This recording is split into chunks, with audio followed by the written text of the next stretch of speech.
जय श्री कृष्णा। राधे राधे। भक्त जनों, शिव गुरु को कोई दिन नहीं होता है। वो हर माहे हर घर घर में उनकी चर्चा होती रहती है। ये नहीं है कि सावन मास और आश्विन मास में होते हैं। शिव गुरु का चर्चा तो हर माहे में होता है और शिव गुरु सभी को घर में आते हैं।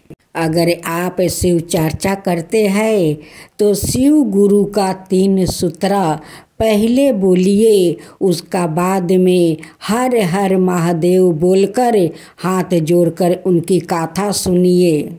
शिव गुरु आप सभी पर अपना कृपा जरूर बरसाएंगे। वो कृपा करेंगे, वो तो दयालु है, कृपालु है। वो सभी पर कृपा करते हैं। सभी गुरु बहिना को आशीर्वाद देने के लिए तो शिव गुरु उस चर्चा में आते हैं और अपना आशीर्वाद भी देते हैं।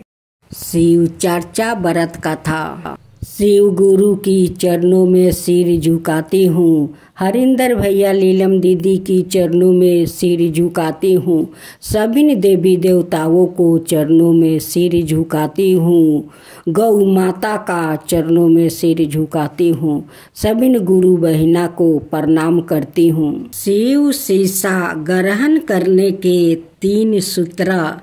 प्रथम, हे शिव, आप मेरे गुरु हैं, मैं आपका शिष्या हूँ, मुझ पर दया कीजिए। हे शिव, आप मेरे गुरु हैं, मैं आपका शिष्या हूँ, मुझ पर दया कीजिए। हे शिव, आप मेरे गुरु हैं, मैं आपका शिष्या हूँ, मुझ पर दया कीजिए। हर हर महादेव, हर हर महादेव, घर घर महादेव। अब शिव गुरु की गाथा सुनते हैं। ऐसा कहना आसान है लेकिन समझना कठिन है। जगत गुरु का आदि पद शोषभेद करने वाले जन प्रिया देवधिदेव आज सवाए परिणामदायी गुरु का काम करते हैं।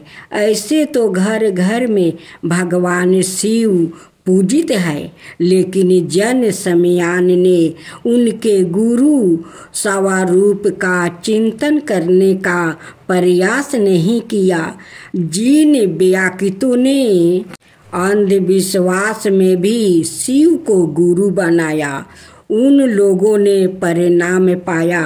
आप भी महागुरु शिव के शीशा बनकर अध्यात्म की कुंजी प्राप्ति कर सकते हैं। जिस समय सबतर केवल अंधकार ही अंधकार था, ना सूर्या दिखती थी ना चंद्रमा, ग्रहण नक्षत्र का कहीं पता नहीं था, ना दिन होता था और ना रात। पृथ्वी जल और वायु की भी साता नहीं थी। उस समय एकमात्र शुद्ध ब्रह्मा अर्थात सदाशिव के ही साता विद्यमान थी, जो अनादि और चिंतन में कहीं जाती है।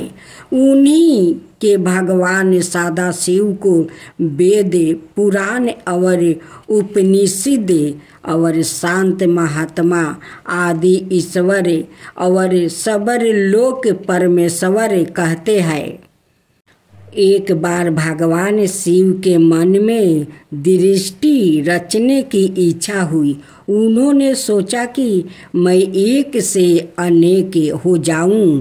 यह विचार आते ही सबसे पहले परमेश्वर शिव ने अपनी पराशक्ति अंबिका को प्रकट किया और उनसे कहा कि हमें दृष्टि के लिए किसी दूसरे पुरुष का सृजन करना चाहिए, जिसके कंधे पर सृष्टि संचालन का महान भार रख कर हमें आनंद पूर्वक विचारण कर सके। ऐसा निश्चय करके शक्ति सहित परमेश्वर शिव ने अपने बावां अंग के 10वें अंग पर अमृत मल दिया। वहाँ से तत्काल एक दिव्य पुरुष प्रकट हुआ। उसका सरदाये अतुलनीय था। उसमें सचतवे गुण की परिधानता थी। वो परम शांत और अथाह सागर की तरह गंभीर था। रेशमी पीतांबर से उनके अंग की शोभा दोगुनित हो रही थी। उसके चारों हाथों में शंख, चक्र, गदा और परदुम सुशोभित थे। उस दिव्य पुरुष ने भगवान शिव को प्रणाम करके कहा कि भगवान, मेरा नाम निश्चित कीजिए और काम बताइए। इसकी बातें सुनकर भगवान शंकर ने मुस्कुरा कर कहा, बस्ते व्यापक होने के कारण तुम्हारा नाम विष्णु होगा। सृष्टि का पालन करना तुम्हारा कार्य होगा। भगवान शिव का आदेश प्राप्ति कर श्री विष्णु कठोर तपस्या करने लगे। उस तपस्या के श्रम से उनके अंगों से जल धाराएं निकलने लगी, जिससे सूना आकाश भर गया। अंततः उन्होंने थक कर उसी जल में शयन किया। जल अर्थात नार में शयन करने के कारण ही श्री विष्णु का एक नाम नारायण हुआ।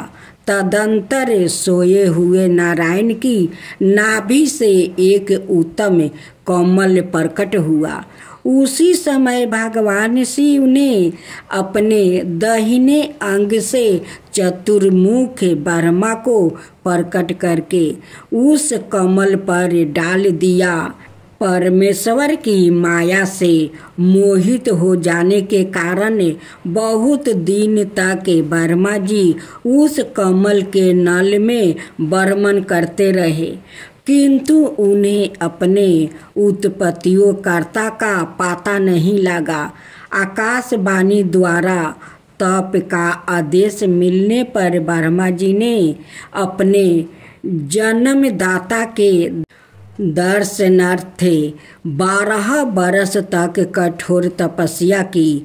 तत्पश्चात उनके सम्मुख भगवान विष्णु प्रकट हुए। परमेश्वर शिव लीला से उस समय वहाँ श्री विष्णु और ब्रह्मा जी के बीच विवाद छिड़ गया। सहसा उन दोनों के मध्य में एक दिव्य अग्नि स्तंभ प्रकट हुआ।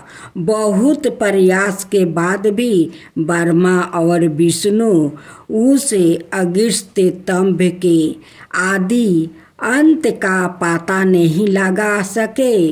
अंत थक कर भगवान विष्णु ने प्रार्थना किया कि महाप्रभु, हम आपके स्वरूप को नहीं जानते। आप जो कोई भी हो, हमें दर्शन दीजिए। भगवान विष्णु की स्तुति सुनकर परमेश्वर शिव सहसा प्रकट हो गए और बोले, सूर श्रेष्ठ गण, मैं तुम दोनों के तप और भक्ति से भली भांति संतोष हूँ। ब्रह्मा, तुम मेरी आज्ञा से जगत की सृष्टि करो और बस्ते विष्णु, तुम इस चराचर जगत का पालन करो। तदंतर परमेश्वर शिव ने अपने हृदय भाग से रुद्रा को प्रकट किया और उन्हें संहार का दायित्व सौंप कर वही अंतर्ध्यान हो गए। अब सुने शिव भक्ति की सच्ची शक्ति। सूरप्रिया नाम का एक बड़ा धर्मात्मा और सदाचारी वेश्या था। वो भगवान शिव का अनाय भक्त था। वो निरंतर उनके आराधना, पूजा और ध्यान में वो लीन रहता था। अपने सारे कार्य वो भगवान शिव को अर्पित करके वो करता था। मन, वचन, कर्म से वो तुरंत शिवाचरण में ही वो लीन रहता था। उनकी इस शिव भक्ति से दारुक नाम के एक राक्षस से बहुत क्रोध रहता था। उसे भगवान शिव की पूजा किसी प्रकार भी अच्छी नहीं लगती थी। वो निरंतर इस बात का प्रयत्न किया करता था कि उसे सूर्यप्रिया की पूजा अर्चना में विघ्न कैसे पहुँचे। एक बार सूर्यप्रिया नौका पर सवार होकर कहीं जा रहा था। उस दुष्ट राक्षस दारुक ने यह उपयोगित अवसर देखकर वो नौका पर आक्रमण कर दिया। अपने नौका में सवार सभी यात्रियों को पकड़कर अपनी राजधानी में ले जाकर कैद कर दिया। सूर्यप्रिया कारागार में भी अपने नीति नियम के अनुसार भगवान शिव की पूजा आराधना करने लगा। अनाए बंदियों यात्रियों को भी वो शिव भक्ति की प्रेरणा देने लगा। दारुक ने जब अपने सेवकों से सूर्यप्रिया के विषय में यह समाचार सुना तब वो अत्यंत क्रोध होकर उस कारागार में आ पहुंचा। सूर्यप्रिया उस समय भगवान शिव के चरणों में ध्यान लगाए हुए दोनों आंखें बंद किए बैठा था। उस राक्षस ने उसकी यह मुद्रा देखकर अत्यंत भीषण स्वर में उसे डांटते हुए कहा, अरे दुष्ट वैश्या, तू आंखें बंद कर इस समय यहाँ कौन से उपद्र और षड्यंत्रों करने की बातें सोच रहा है। उनके यह कहने पर भी धर्मात्मा शिव भक्त सूर्यप्रिया वेश्या की समाधि भंग नहीं हुआ। अब तो वो दारुक नाम का महाभयानक राक्षस क्रोध से एकदम बावला हो उठा। उसने तत्काल अपने अनुचर राक्षसों को सूर्यप्रिया वेश्या और अनाए सभी बंदियों को मार डालने का आदेश दे दिया। सूर्यप्रिया उसके इस आदेश से जरा भी विचलित और भयभीत नहीं हुआ। वो एक निष्ठा भाव और एक ग्रह मन से अपनी और अनाए बंदियों की मुक्ति के लिए भगवान शिव को पुकारने लगा। उसे यह पूर्ण विश्वास था कि मेरी आराधना भगवान शिव जी इस विपत्ति से मुझे अवश्य ही छुटकारा दिलाएंगे।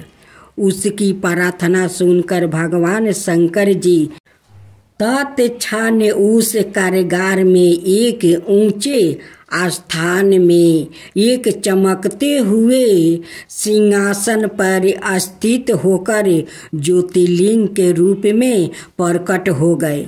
उन्होंने इस प्रकार सूर्यप्रिया को दर्शन देकर उसे अपना पशुपत अस्त्र भी प्रदान किया। उस अस्त्र से राक्षस दारुक और उसके सहायकों का वध करके सूर्यप्रिया शिव धाम को चला गया। भगवान शिव के आदेश अनुसार ही इस ज्योतिर्लिंग का नाम नागेश्वर पड़ा। भगवान शिव का फल पाना है तो उनकी जागरण करे और ध्यान करे और उनकी फल पाए। कपिलपुरी में यज्ञदत्त नाम का एक ब्राह्मण रहता था। उसे एक पुत्र पैदा हुआ जिसका नाम उसने गुणनिधि रखा। बालक 12 बुद्धिमान और चतुर था। 8 बरस की छोटी सी आहू में ही उसने बहुत सी विद्याओं सीख ली थी, परंतु वो कुकर्मों में पड़कर अपने धर्म और कर्म से भटक गया। वो जुआरू बन गया, खेल कूद में संगन और गाने बजाने वालों का साथी बन गया। उसने बहुत जल्दी ही अपने पिता की कमाई लुटा दिया। उसकी माता उसे रोकती थी, परंतु प्रेम के कारण उसके संबंध में उसके पिता से कुछ नहीं बताती थी। पुत्रा चाहे कितना ही बुरा हो, परंतु माता कभी उसका बुरा नहीं चाहती है। यज्ञदत्त जब कभी भी घर आकर अपनी पत्नी से गुणनिधि के बारे में पूछता कि इस समय गुणनिधि कहाँ है, तो वो सादा झूठ बोल देती थी और कह देती कि घर से बाहर गया हुआ है। यह तो वो कहीं स्नादि कर रहा होगा या देव मंदिर में बैठकर भगवान का पूजन कर रहा होगा। और असली भेद नहीं जानते हुए उसने गिरहे सूत्र के अनुसार गुणनिधि का विवाह भी करवा दिया। विवाह हो जाने के पश्चात यज्ञदत्त की पत्नी सादा पुत्रा को समझाती कि तुम्हारे पिता बड़े महात्मा है, जब उनको तुम्हारे बारे में मालूम होगा तो इसके लिए तुम्हें और मुझे दोनों को दंड देंगे। तुम्हारा कुल बड़ा पवित्र है, फिर तुम यह बुरा काम क्यों करते हो? मेरे बच्चे, तुम्हारा कल्याण इस बुरे कर्मों के छोड़ देने ही में है, परंतु गुणनिधि पर माँ के समझाने का कुछ भी परवाह ना पड़ता। एक दिन उसने पिता की औंठी चुरा कर किसी जुआरू को दे दिया। जब यज्ञदत्त ने उस जुआरू से पूछा कि यह औंठी उसके हाथ में कैसे आई है, तो जुआरू ने यज्ञदत्त से कहा कि उसने उनकी औंठी नहीं चुराई। यज्ञदत्त ने जुआरू की बात सुनकर कहा, सुनो लाला, यह औंठी मेरी है और मुझे राजा के यहाँ से मिली है। तुम झूठ बोलकर इसे अपनी ना बनाओ, परंतु यह बताओ कि यह औंठी तुम्हारे पास कैसे आई है। यज्ञदत्त की बात सुनकर जुआरू को क्रोध आ गया और उसने गरज कर कहा, जो सच सुनना चाहते हो तो ध्यान पूर्वक सुनो। यह औंठी तुम्हारे पुत्र गुणनिधि ने मेरे पास जुए में हारी है। उसने यही औंठी ही जुए में नहीं हारी है, बल्कि आज तक जुए में बहुत से साधन चोरा कर हारा है। आप जितने ही सज्जन साधु धर्मात्मा है, आपका पुत्र उतना ही बड़ा बदमाश है। आप इतने बड़े विद्वान होते हुए भी आज तक अपने पुत्र की करतूतों को नहीं जान सके। जुआरू की बात सुनकर यज्ञदत्त का लाज के मारे बुरा हाल हो गया। ओ लाज के मारे वो मुख ढाके हुए और सिर झुकाए हुए अपने घर पहुंचा और घर आने के साथ ही अपनी पत्नी से पूछा कि गुणनिधि कहाँ है और वो औंठी कहाँ है जो कि उस दिन तूने झपट कर मेरे हाथ से ले ली थी। यज्ञदत्त की बात सुनकर उसकी पत्नी ने उत्तर दिया, वो औंठी मैंने कहीं राख दी है, लेकिन अब मुझे याद नहीं आ रहा कि कहाँ राख दिया है। स्त्री की बात सुनकर यज्ञदत्त ने कहा, तुम झूठी हो। जब कभी मैंने तुमसे गुणनिधि के बारे में पूछता हूँ, तुमने मुझे बात बना कर टालने की कोशिश की है। अच्छा, तुम औंठी की बात जाने दो और मुझे बताओ कि घर का अनाए बहुमूल्य सामान कहाँ है। ना जाने मेरे किन पापों के कारण मेरे यहाँ ऐसा पुत्र उत्पन्न हुआ है। फिर जब उसने घर का दूसरा कीमती सामान देखा तो मालूम हुआ कि सब बहुमूल्य वस्तुओं गायब है। तब यज्ञदत्त ने हाथ में जल लेकर पत्नी और पुत्र को तिलांजलि दे दिया और एक ब्राह्मण की कन्या अपना दूसरा विवाह भी कर लिया।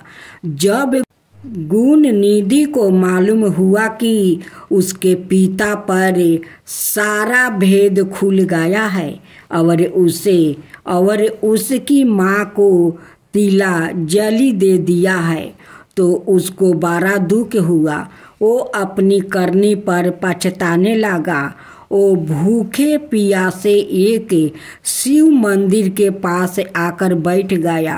उस दिन शिवरात्रि का व्रत था। लोग ने शिव का पूजन किया, फिर तरह तरह के पकवान और समग्रही ऊपर चढ़ाई। जब लोग भगवान का पूजन आदि करके मंदिर में ही सो गया तो गुणनिधि मंदिर के भीतर प्रवेश किया और खाने पीने का सामान उठाकर बाहर की ओर भागा, मगर चलते चलते उसके पैर एक सोते हुए शिव भक्त से टकरा गया।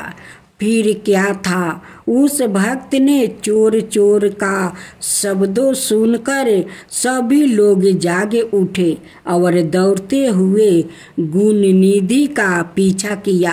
बहुत से नागरिक भी उन भक्तों के साथ मिल गया। अंत में उन लोगों ने दौड़ते हुए गुणनिधि को पकड़ लिया और सबने मिलकर उसको ऐसा मारा कि वो मर गया। उसके मरने के साथ ही यमदूत ने आकर उसे घेर लिया और निर्दयता पूर्वक उसे मारने लगे। उधर भगवान सदाशिव ने अपने गणों से कहा, गुणनिधि बड़ा पापी, दुराचारी और कुकर्मी है, फिर भी उसने शिवरात्रि का व्रत राख कर जागरण किया है, हमारे पूजन को देखा है, हमारे दर्शन किया है। दीपक से लिंग के शरीर पर गिरती हुई छाया को इसने निवारण किया है। रात्रि में अपना वस्तु फाड़ कर उसमें बत्ती डाली है। प्रसंग बस इसने हमारे गुणों का स्मरण किया है और ऐसे ही और धर्म कार्य किया है। अतः वो हमारे लोक को आएगा। उसके पश्चात वो कलिंग देश का राजा होगा। तुम लोग वहाँ आकर गुणनिधि को यमदूत के बंधन से मुक्ति करो, क्योंकि हमने उसे अपना लिया है। अतः भगवान श्री सदाशिव की आज्ञा पाकर विमान पर बैठकर शूलधारी उसके पार्षद भी घटना स्थल पर आ पहुँचे और बोले, यमराज के गणों, तुम अब इस परम धर्मात्मा ब्राह्मण को छोड़ दो, क्योंकि अब इसमें कोई पाप शेष नहीं रहा है। यमदूत ने भगवान श्री सदाशिव पार्षदों से कहा, यह तो आपकी आज्ञा हमारे लिए सिर माथे पर है, मगर यह तो दुष्ट महापापी कुकर्मी मांस और मदिरा का प्रयोग करने वाला पर स्त्री और वेश्यागमी है और माता पिता की आज्ञा न मानने वाला चोर और जुआरू है। हम लोग इसलिए इसको ले जा रहे हैं। यमदूत की बात सुनकर शिव के पार्षद ने कहा, तुम मूर्ख हो, यह ब्राह्मण पापी नहीं है। इसका सबसे बड़ा धर्म तो यह है कि इसने पुरान कपड़ा जलाकर शिवालय में प्रकाश किया, रात्रि भर जागरण किया है। अस्थिर चित से शिवालय के द्वार पर बैठकर इसने भगवान श्री सदाशिव के पूजन को देखा है और हरि कीर्तन को सुना है। इसलिए भगवान श्री सदाशिव की इच्छा अनुसार यह राजा बनाया जाएगा। और इस प्रकार कहने के पश्चात भगवान श्री सदाशिव के पार्षद गुणनिधि को अपने साथ ले गया। यमदूतों से मुक्ति पाकर गुणनिधि भगवान श्री सदाशिव के पार्षद के साथ विमान पर चढ़कर शिवलोक को गया। यमदूत ने जाकर सारा वृत्तांत यमराज से कहा, जिसे सुनकर यमराज ने कहा, जो व्याकुत भस्म रमाये हुए हो, रुद्राक्ष की माला धारण किए हो, शिवलिंग का पूजन करता हो, श्री सदाशिव के गुणों का गान करता हो, छल से ही सही उसके पास बिल्कुल ना जाओ। यमराज ने भगवान श्री सदाशिव को प्रणाम करके कहा, आप इस अनजाने दोष को क्षमा कर दे। जय शिवा ओमकारा, प्रभु हरे शिवा ओमकारा, ब्रह्मा विष्णु सदा शिव अर्धंगिनी धारा। ओम जय शिवा ओमकारा, एकानन चतुरानन पंचानन राजे, शिव पंचानन राजे, हंसासन गरुड़ासन विषवाहन साजे। ओम जय शिवा ओमकारा, दो भुज चार चतुर भुज दस भुज अति सोहे, तीनों रूप निरखता त्रिभुवन जन मोहे। ओम जय शिवा ओमकारा, अक्षर माला बने माला मंगली माला तारी, चंदन मृग मद सोहे बोले सुभिकारी। ओम जय शिवा ओमकारा, श्वेतांबर पीतांबर गंबर अंगे, सनिकादिक बरे मादिकी भूतादिकी संगे। ओम जय शिवा ओमकारा, करिके मध्यम कमंडल चक्र त्रिशूल धरता, जग करता जग भरता, जग पालन करता। ओम जय शिवा ओमकारा, ब्रह्मा विष्णु सदा शिव जानते अविवेका, प्राण बचर के मध्यम याहे तीनों एका। ओम जय शिवा ओमकारा, तीर गुण शिवाजी के आरती जो कोई नर गावे, शिवा जो कोई नर गावे। कहत शिवानंद स्वामी मन भजत शिवानंद स्वामी, मन वांछित फल पावे। ओम जय शिवा ओमकारा, जय शिव ओमकारा।